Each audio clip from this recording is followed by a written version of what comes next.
So you want to make $100 a day on the side. Today I'm going to talk about 10 ideas that can help you do just that. Some of these I have actually done myself. Others I haven't done, but I've heard of people either doing them or I really just genuinely think they are a good idea. Starting us off is rental tools. So rental equipment is a big business. It can take a lot of capital to get into, but rental tools has a little bit lower ceiling.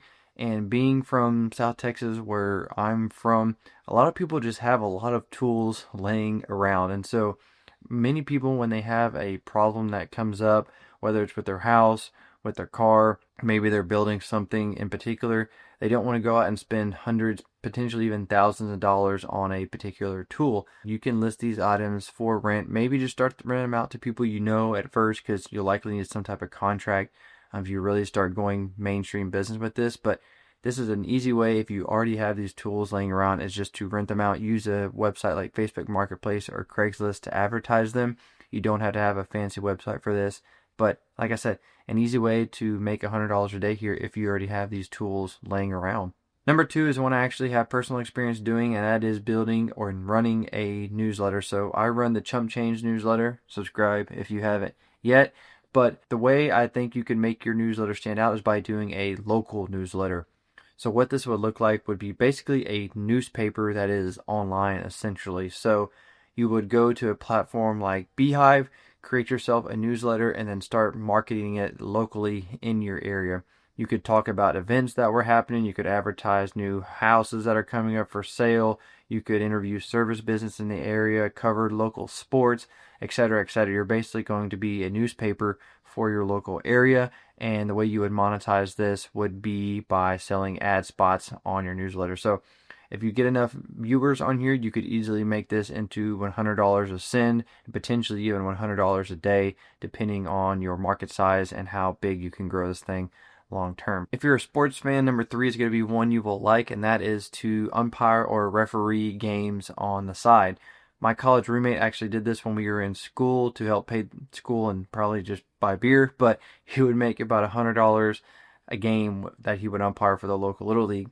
The cool thing about this, like I said, if you're a sports fan, it's not really even work. It can be somewhat enjoyable, so you could do this for soccer, for basketball, for baseball. Like I mentioned, most Little Leagues are always looking for extra umpires, I know.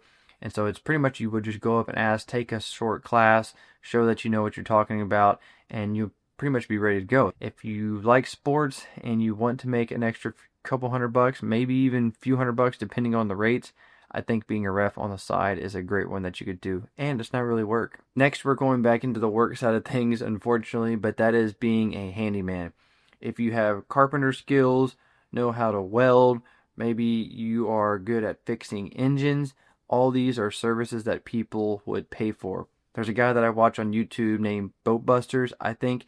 He takes old outboards he finds on Facebook Marketplace, brings them back to his garage, changes out the spark plugs, changes the oil, cleans them up, and flips them, and usually makes a few $100 even on smaller motors. Now, this is a unique example with the boat motors, but this could be done for lawnmowers. If you are a carpenter, you could list your services on Facebook for shelving work, maybe hanging TVs, building in-home entertainment systems, that kind of thing. And then if you're a welder, you could list your services. Maybe you want to build cattle pens, maybe you could help people do auto repairs, you name it. If you have a skill like one of these, this is easily something you could monetize, turn it into $100 a day, do it on the weekends, and make some extra side cash. Coming up next on the list is another kind of online business, I guess you could call this, and that is social media management. If you are a young person, this is one that's probably one you should think about, because you have the advantage, whether that's posting on TikTok, filming videos, editing videos, knowing how to caption things, making Instagram reels. These social media skills are not something that older folks have, especially older folks who run these blue collar businesses. So if you are a young person and you know how to work social media, you could easily go and market yourself as a social media manager to any of these older companies and businesses that don't really understand the importance of having a social presence, and then also just don't know how to manage it. Following that, I actually wanted to do a quick one here on implementing AI into businesses. I'm not the best at this. I'm still learning a lot of the AI tools and tricks and how to use ChatGPT. I'm still experimenting with it, but I think we were really early on in the AI wave. Some of it's overrated, but I do think there's going to be a market there for teaching people and also businesses how to use AI in their everyday life. This one might kind of tie into the social media management one that we talked about earlier. This could maybe be offered as part of that, or you could do it on its own, which is kind of how I'm talking about it here. But teaching AI specifically to business owners and maybe even people if you really wanted to. Getting back to more of the physical business side of things, property management is one that I think has a lot of potential. Just today we were talking to some friends who are renting out one of their rent houses. It's the first rent house that they're ever going to have, and instead of dealing with all the headache of getting the house ready, finding tenants, making the contract, all that crazy stuff, they are hiring a property management service to do this for them. While yes, there are big services that offer this, I think you could really maybe distinguish yourself as kind of being a lone operator in this space and managing rentals for people. You could probably easily build this up to $100 a day. It'd probably be a monthly contract kind of thing, I think, is how you would likely have to do it. But you could just do the simple services for people, helping them find tenants, listing photos, posting the listing on Zillow and Facebook, screening people, and then also managing the contract, I guess you could say negotiations of getting people into a rent house initially. Coming up next is selling your skills. So we talked a little bit about carpentry, being a mechanic, doing that kind of thing, but this is more on the side of, let's say you're a CPA, let's say you're an accountant, let's say you know how to do web design.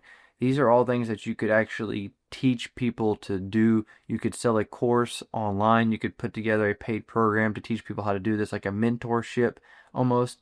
These are things that a lot of people will pay to learn. If you have these skills in your day job, or maybe you learned them from a hobby, do not be afraid to monetize them, because you could cut someone else's learning curve way short just by teaching them what you learned the hard way. Similar to the last one is actually tutoring. If you are a college student, maybe you live near a college campus and you have a particular knowledge on a certain topic, people will pay you upwards of $50 an hour for tutoring. I know I paid that all through college for tutoring. It actually really helped me and is probably some of the best money I spent in college. That said, if you have particular knowledge in a certain subject, this is a great service to offer, as people need to pass their classes and people need to pass their tests. And at the end of the day, if it saves them the thousands of dollars in tuition of them having to retake the class, a few $100 on tutoring is definitely worth it. Number 10, last but not least, is actually selling on Etsy. So this is something that I have done personally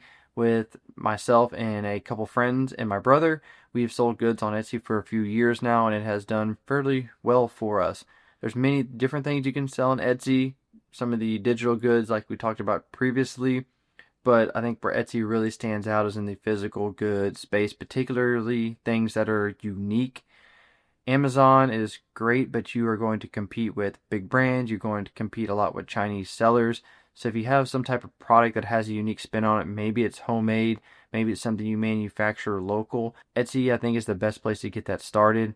And it beats the heck out of like a Shopify store, in my opinion, as well too, because Etsy already has its own traffic. If you open a Shopify store with something like this, you're going to have to drive your own traffic, whether that's with paid ads or word of mouth, however you might do it.